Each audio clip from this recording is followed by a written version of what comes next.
On March 21st, 1992, around 10:30 at night, Pam Jones was reading just before going to sleep, alone in her house in a heavily wooded area of Scarborough, Maine.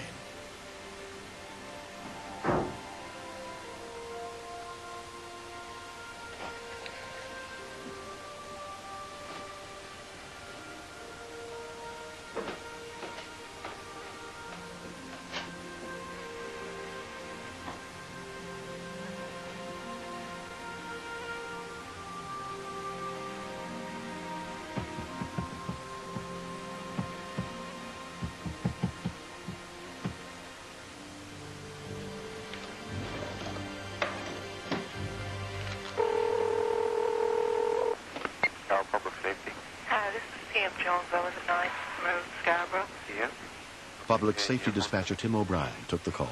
Yes. I was wondering if you could have somebody come out and check my house. I'm hearing noises outside. Outside? I think so, or no, I'm not really sure. I live alone. Scarborough Police Sergeant Marla St. Pierre was in the dispatch center when the call came in. A lot of things go bump in the night, so to speak, and we get quite a few calls. So at that point, it was somewhat ordinary. You want me to keep you on the phone while we get someone up there, or you want me to hang up with you? You can call back.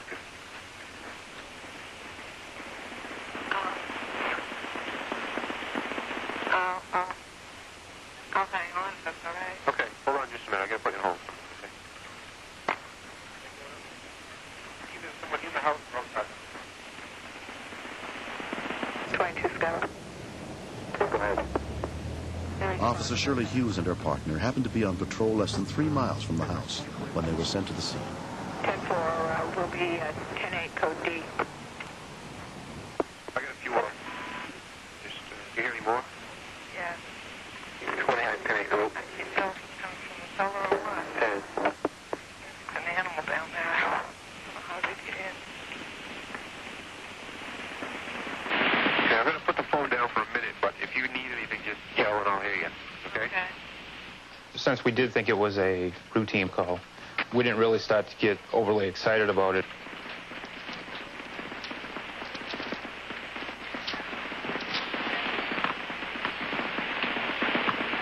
Hello? Yes. Somebody just rang my doorbell. Would that be you? I don't think so. Yeah, someone just rang the front doorbell. Did I get it? Probably not. What? The dispatcher kept her on the line. It was coming over the radio. Come on in. Can you grab it?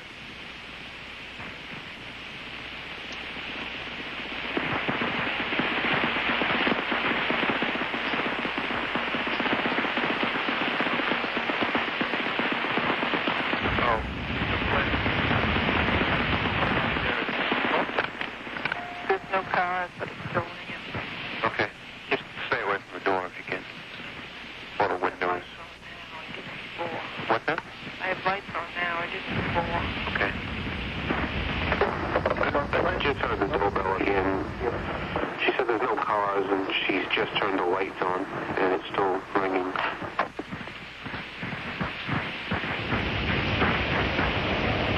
Copy.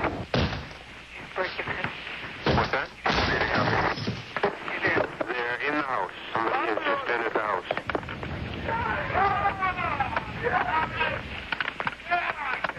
Copy. 22. There is a 1082, 1045 in progress. I heard the scuffle going on, and I really couldn't figure out what it was. There was nothing that I could personally do for her.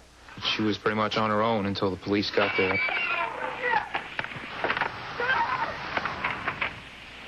You wanted to be there to stop it, to help, and you couldn't get there fast enough. Was he intending to rob, rape, kill? We didn't know. You there? Yeah. Where the hell are cars? What can you hear them? Do you have them? They're right out front.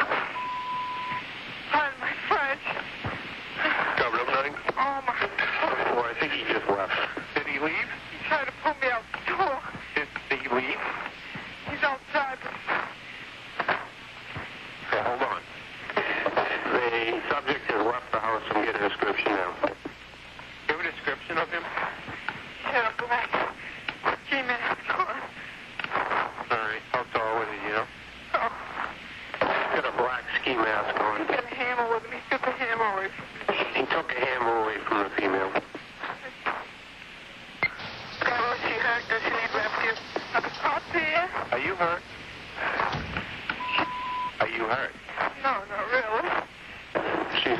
on? Somebody's coming back. That's probably the police officer. How do you know? Because there's 3 of them out front. Yeah. Is it him?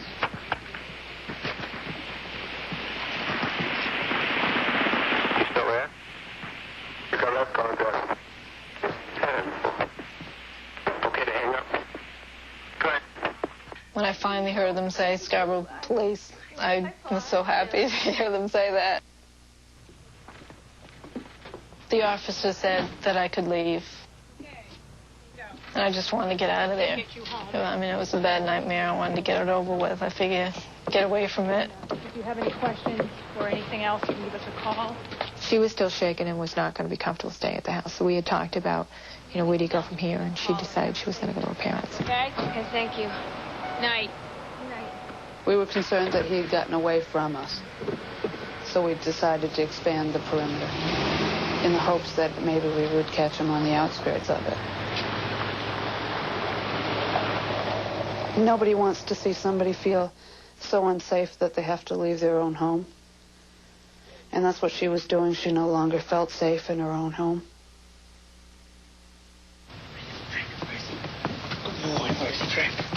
We didn't know if he had a car parked nearby. We didn't know if he had been picked up.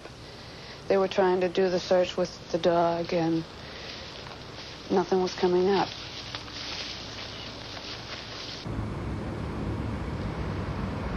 As I went up the road, I saw something on the side of the road, and I put my highlights on, and I saw that it was him.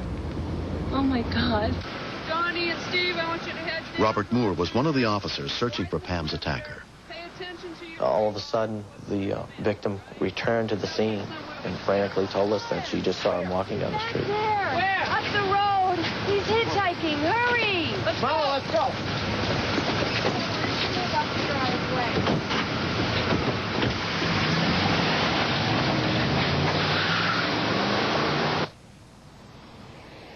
I'm going to go into Sherwood Acres here. We checked a section of road, didn't see him, turned around and came back. There he is, Bob. Go get him. Police! Police! Get on the ground! Get on the ground! I was just frantic to get him. He looked very surprised to see me running up on him. You got me. You got me. Don't move! I could finally rest easy and take a deep breath. It really felt like I had just won the big game. 7 Scarborough, we got him. I need a cruiser for pickup. He matched the description physically that we had gotten from the victim. He also had the ski mask. Stay down. Don't move. And we could see that he had the hammer mark on his face. So that confirms the fact that the victim said, I hit him with a hammer. It's like, thank you very much. Case closed. The suspect was subsequently convicted of burglary and assault and sentenced to 5 years in prison. I gotta go to jail. In the year that has passed since that night, Pam has moved to a different house. One of the first things I did at my new house was put in deadbolt locks and peepholes so that I can see out if anybody's out there, just in case something does happen. You always hope it doesn't, but you have to be prepared and think that it might. Yeah, the footprints they put down for something. I'm a little more scared at times. When, like, if you're out and you seem to jump a lot more when you hear a noise, you want to know what that noise is. I'm at a point now where I think I can work through it and not worry about it too much. Hi. Hi. I recognized you. Hi, guys. Hi.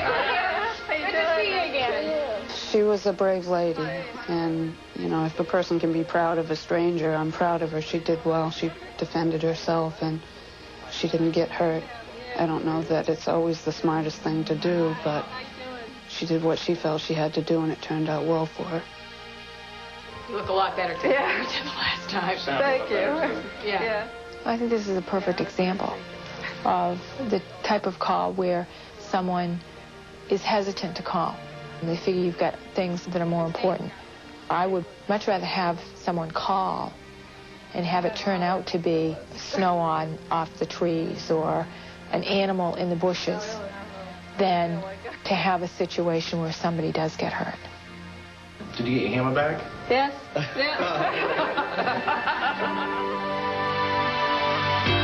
Next. You could actually look inside the chest. He was gray. His lips were blue. He's dying. You know, there's nothing you're going to be